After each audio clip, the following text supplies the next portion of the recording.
रानो, मैं नदी के पास गया था और मैंने वहाँ एक नन्ही चिड़ा को देखा। वो तो बहुत छोटा था। लग रहा है उसकी माँ ने उसे छोड़ दिया नदी में अकेले। क्या तोता तो कहो, एक नन्हा सा चिड़ा नदी पर अकेले, कहीं कोई जानवर उसे खा ना ले। क्या आपने उसे अकेले देखा? उसकी मम्मा आसपास नहीं थी? हाँ रानो, अकेले ही था वो नन्हा बच्चा। एक घोंसले में था, उसके साथ कुछ पैसे भी थे, मगर आसपास एक कीड़ा ना था। मैं तो जैसे ही देखा वैसे ही तुरंत तुम्हारे पास आ गया तुम्हें बताने के लिए। चलो साथ चलते हैं। हाँ हाँ, जल्दी चलो, कहीं उस नन्हे बच्चे को कोई जानवर कुछ कर ना दे। फिर रानो चिड़िया और तोता दोनों जल्दी जल्दी वहाँ जाने लगते हैं। वहाँ जाकर वो देखते हैं कि वहाँ गोरी कौवी पहले से मौजूद थी। रानो वहाँ गोरी को देखती है और उस नन्हे बच्चे को देखती है। वो बच्चा बहुत प्यारा था, बहुत छोटा था। ये तो कितना प्यारा है। भला इसके माँ बाप ने ऐसा क्यों किया? ये अकेले यहाँ कैसे आया? ये इस जंगल का नहीं लगता। मुझे लग रहा है दूसरे जंगल की नदी से ये तैरता हुआ इस घोंसले की मदद से यहाँ आ गया है। पता नहीं रौनक, जब मैं यहाँ आई थी तो मैंने सबसे पहले इस बच्चे को देखा। और हाँ, इस बच्चे के साथ कुछ पैसे भी हैं। लग रहा है इसके माता पिता ने बच्चे को पैसे के साथ इस जंगल में भेज दिया। मुझे पता है हमारे जंगल में तो ऐसा कोई नहीं जो अपने बच्चे को ऐसे छोड़ दे। जरूर दूसरे जंगल से बेहतर ही आया है और पक्का इसके माँ बाप बहुत कंजूस होंगे, खुद तो पाल नहीं सके और पैसों के साथ इधर भेज दिया। नहीं नहीं गोरी, तुम कहाँ पहले आई थी? पहले तो यहाँ मैं आया था और मैंने सबसे पहले इस बच्चे को देखा और इन पैसों को भी। उसके बाद मैं तुरंत रानो के पास गया। मुझे अकेले कुछ समझ नहीं आ रहा था, इसलिए रानो की मदद लेने मैं वहाँ गया था। मेरे जाने के बाद लगता है तुम आई हो। अरे तोते, तुमने देखा वो पहले या गोरी ने? ये सब बातें बाद में करना, पहले ये इतना प्यारा बच्चा है किसका? मुझे तो नहीं लगता कि एक माँ ने अपने बच्चे को अपने आप से जानबूझकर अलग किया होगा। जरूर इसकी माँ की कोई मजबूरी रही होगी। साथ में पैसे भी रख दिए हैं, यानी कि वो ये चाहती है कि ये बच्चा जिसे भी मिले वो इसकी अच्छे से परवरिश करे। मुझे तो माँ की परेशानी नजर आती है और इस बच्चे की चाहत जो जीना चाहता है। मगर ये बच्चा है किसका? और हाँ, बच्चे के साथ ये पैसे कौन लेगा? बच्चा किसका है ये तो पता नहीं, मगर मैं ये कहना चाहता हूँ कि रानो, तुम इस बच्चे का अच्छे से देखभाल कर सकती हो। पूरे जंगल को पता है कि तुम कितनी अच्छी माँ थी। तुमने अपने बेटे को खो दिया, उसके बाद तुम अकेली पड़ गई। इसलिए मैं चाहता हूँ कि इस बच्चे को तुम अपने साथ रख लो और मुझे पता है तुम माँ से भी बढ़कर इसका देखभाल करोगी। और हाँ, ये पैसे भी तुम ही रख लेना, ये जरूर बच्चे के लिए ही होगा। हाँ तोते, तुम बिल्कुल ठीक कह रहे। इस बच्चे को मैं अपने पास रखूंगी और इसका बहुत अच्छे से देखभाल करूंगी।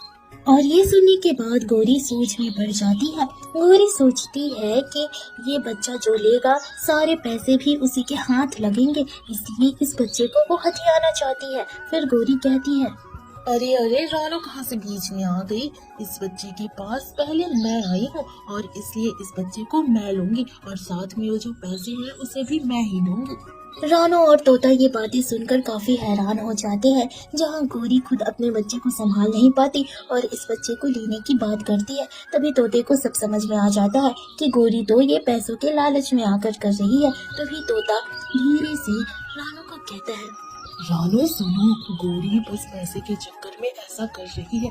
पता नहीं इस प्यारे बच्चे का देखभाल वो कैसे करेगी। मुझे तो कुछ समझ नहीं आ रहा। गोरी के हाथों ये बच्चा देना बहुत गलत होगा। एक काम करते हैं, पैसे गोरी को दे देते हैं, उसके बाद पक्का वो शांत हो जाएगी और बच्चे को तुम ले लेना। रानो तोते की बात समझ जाती है। रानो फिर गोरी से कहती है, गोरी बहन ऐसा ना कहे, इस बच्चे को मुझे लेने दे। आपके पास तो आपका बेटा जग्गू है ही। मैं चाहती हूँ कि इस बच्चे का पालन पोषण ना करो। और हाँ, अगर आपको पैसे चाहिए तो आप पैसे रख ले। मैं अपने पैसों से ही इस बच्चे का ध्यान रखूंगी और बहुत अच्छी जिंदगी मैं इसे दूंगी। गोरी तो चाहती ही यही थी। गोरी के मन की बात हो चुकी थी, मगर फिर भी गोरी ने कहा, देखो रानो, इस बच्चे को तो मुझे अपने से दूर करने का मन ही नहीं कर रहा, क्योंकि इसे मैंने पहले यहाँ देखा। मगर तुम इतना जिद कर रही हो तो ठीक है, इस बच्चे को तुम ही रख लो और पैसे मैं रख लेती हूँ। चलो ठीक है ना? दोनों में सुलह हो जाता है। गौरी पैसे लेकर वहाँ से चली जाती है और रानो उस बच्चे को अपने साथ लेकर, ऐसे ही कुछ दिन बीतने लगे और रानो उस बच्चे का बहुत ध्यान रखती। रानो ने उस बच्चे का नाम कुकू रखा था।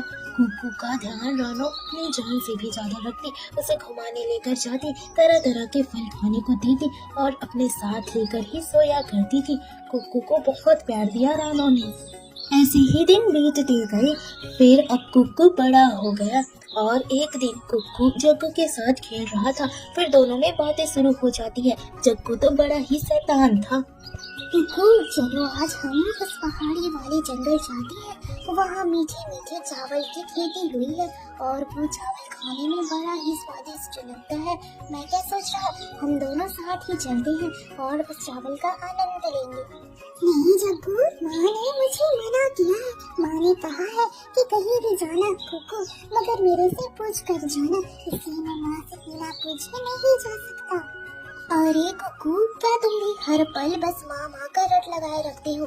मुझे देखो, मैं तो माँ के पीछे नहीं पड़ता। माँ जहाँ कहेगी वहाँ, जो काम कहेगी वो करना जरूरी थोड़ी है। अब तुम बड़े हो गए हो, तुम ये फैसला खुद ले सकते हो। जग्गू, मैंने कहा ना, बिना माँ से पूछे मैं नहीं जाऊंगा। चलो घर पहले माँ से पूछ लेते हैं, उसके बाद जाएंगे। तुम होगे माँ के बच्चे, मैं नहीं हूँ और मुझे पूछने की जरूरत नहीं। आज से दोस्ती खत्म। तुम्हारे जैसे बच्चे से दोस्ती रखने का कोई मतलब नहीं। तुम यहीं ठहरो, मैं जा रहा हूँ। ये सुनना ही था कि कुक्कू को गुस्सा आने लगता है। फिर कुक्कू जाने के लिए तैयार हो जाता है। फिर जग्गू और कुक्कू दोनों निकल पड़ते हैं पहाड़ों वाले जंगल जाने के लिए, जहाँ चावल की खेती हुई थी। थोड़ी देर में वे वहाँ पहुँच जाते हैं। चावल बहुत प्यारे लग रहे थे। चावल देखते ही जग्गू और कुक्कू तो चावल खाने लगते हैं। खाते खाते देर हो जाती है। फिर कुक्कू कहता है, जग्गू, अब चलो, घर जाने को लेट हो रहा है। मम्मा ने कहा है कि घर जल्दी पहुंचना है और मम्मा को ये पता चला कि हम यहाँ आए हैं, तब तो माँ बहुत गुस्सा हो जाएंगी। अरे कुकू, रुको भी, अभी मुझे और चावल खाने हैं। चावल बहुत स्वादिष्ट है, मुझे अभी नहीं जाना। अरे जग्गू, चलो चलो, वरना यहाँ खतरनाक चील आ जाएंगे। तुम्हें तो पता है इस पहाड़ों पर बहुत सारी चीलें रहती हैं। जल्दी चलो, वरना मैं जाऊंगा। तुम तो एक नंबर के डरपोक हो कुकू, तुम्हें जाना है तो जाओ, मैं थोड़ी देर बाद आऊंगा। फिर कुक्कू जाने लगता है और कुक्कू जा रहा होता है कि इधर पीछे से एक चील आता है और वो चील जग्गू को अपने पंजों में दबाकर उधर उड़ाने जाता है। जहाँ कुक्कू ने ये नजारा देख लिया और कुक्कू जग्गू को बचाने के लिए चील के पीछे हो लेता है। चील आगे आगे और कुक्कू चील का पीछा करते हुए। थोड़ी देर बाद चील एक गुफा के अंदर घुस जाता है और कुक्कू बाहर बैठता है। कुक्कू सोच में पड़ जाता है कि किस तरीके से जग्गू को बचाया जाए। जल्दीबाजी में कोई भी कदम उठाना कुक्कू को सही नहीं लगता। बैठे बैठे तभी कुक्कू को एक आइडिया आता है। फिर कुक्कू जोर से चिल्लाता है सियार के आवाजों में।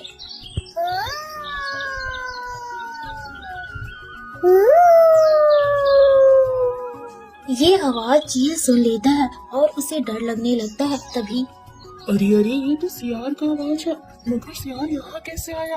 कहीं सियार इस गुफे के बाहर तो नहीं? नहीं नहीं, मुझे सतर्क होना होगा। सतर्क क्या? हो सकता है सियार इस गुफे के अंदर ही हो, क्योंकि बाहर से तो मैं अभी अंदर आया और बाहर कोई सियार नहीं, यानी कि सियार अंदर ही है। मुझे जल्दी यहाँ से जाना होगा। डर के मारे चील गलतफहमी में आकर गुफा से बाहर चला जाता है। कुक्कू बाहर से ये नजारा देखते ही तुरंत गुफा के अंदर जाता है और थोड़ी देर में जग्गू को लेकर बाहर निकलता है। फिर दोनों घर जाने के लिए जल्दी जल्दी उड़ने लगते हैं। उड़ते उड़ते वे जा ही रहे होते हैं कि रास्ते में उन्हें गोरी दिख जाती है और गोरी अपने बेटे जग्गू को चिल्लाकर बुलाती है और जग्गू के साथ वहाँ कुक्कू भी जाता है। जग्गू, तो इसके साथ क्या कर रहा है? ये तो रानो का बेटा है ना कुक्कू, अनाथ, जो रानो ने गोद ले लिया था। भला इसको क्या पता होगा, मगर मैंने तुझे समझाया था ना कि इस कुक्कू के साथ मत खेला कर। माँ, आप गलत समझ रही हैं। आज मेरी जान बची है तो कुकू के कारण। कुकू को मैं अपने साथ जबरदस्ती पहाड़ों वाले इलाके में ले गया था और वहाँ एक चील ने मुझ पर हमला किया और मुझे पकड़कर ले गया। तब से कुकू ने मुझे बचाया। इस तरह जग्गू ने गोरी को सारी सच्चाई बता दी। सच्चाई सुनते ही गोरी की गलतफहमियां दूर हो जाती है। जहाँ गोरी को समझ में आता है ये सब तो रानो के परवरिश का ही नतीजा है। फिर वे तीनों घर जाने को निकलते हैं। वे तीनों उड़ ही रहे थे कि रास्ते में उन्हें रानो दिख जाती है और रानो के साथ एक चिड़िया थी और वो इलाका वही था जहाँ कुक्कू पहली बार उन्हें मिला था। फिर वे तीनों वहाँ रुकते हैं जहाँ वो चिड़िया जो नई नई उस जंगल में आई थी वो कहती है, चिड़िया, वो मेरा बेटा था, मेरा नन्हा बेटा। उस दिन मेरे पीछे चील पड़ा था और चील से बचने के लिए मैं नदी के पास आई, अपने जंगल वाली नदी के पास, और वहाँ मैंने एक घोंसले में मेरे बेटे को रखकर बहा दिया। और तब से मैं ढूंढ रही अपने बेटे को, जंगल जंगल जाकर ढूंढ रही कि आखिर कौन से जंगल में वो घोंसला रुका था और किन पक्षियों को मिला मेरा बेटा। आज मैं इस जंगल आई हूँ और ये आखिरी जंगल है। अगर यहाँ नहीं मिला तो पता नहीं मेरा बेटा कहाँ गया, कहीं वो डूब तो नहीं गया।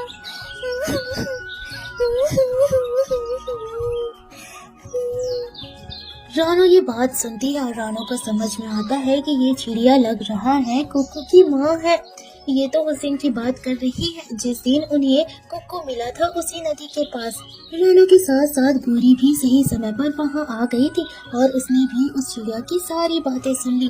तभी गोरी ने कहा, हाँ चिड़िया, हाँ हमें ही मिला था तेरा बेटा, और ये रहा, यही है तेरा बेटा कुक्कू। तो क्या अब तू ले जाएगी इसे? ऐसा ना होने दूंगी मैं। ये अब रानो का बेटा है, रानो ने इसे पाल पोस कर बड़ा किया है और रानो के साथ साथ ये पूरे जंगल का बेटा है और इसे हम दूर नहीं करेंगे, इसलिए तुझे मैं ले जाने नहीं दूंगी। रानो और कुक्कू को कोई अलग नहीं कर सकता। गोरी की ये बातें सुनकर तो रानो को आश्चर्य होता है, मगर गोरी को अपनी गलती का एहसास हो गया था।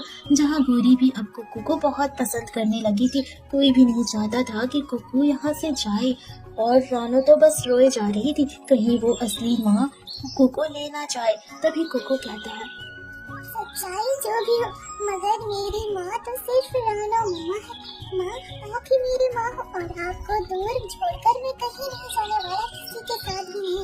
मेरी असलियत यही है कि आप मेरी माँ हो बस। कुक्कू की ये बातें सुनकर रानो तो बस रोई जा रही थी। फिर वो चिड़िया कहती है, अगर मेरा बेटा यहाँ खुश है अपनी दूसरी माँ के साथ तो ठीक है, मैं दूर नहीं करूँगी मेरे बच्चे को। मैं तो बस इतना चाहती हूँ कि हर महीने मैं यहाँ आकर अपने बेटे के साथ कुछ वक्त बिताऊं, इससे ज्यादा मुझे कुछ नहीं चाहिए। मेरा बेटा जहाँ खुश है वहाँ मैं भी खुश हूँ। वो चिड़िया अपने बेटे को जिंदा देख बहुत खुश थी और रानो के साथ उसे छोड़ देती है और आगे से वो हर महीने अपने बेटे के साथ रहने कुछ दिनों के लिए आया करती थी। तो दोस्तों, कैसी लगी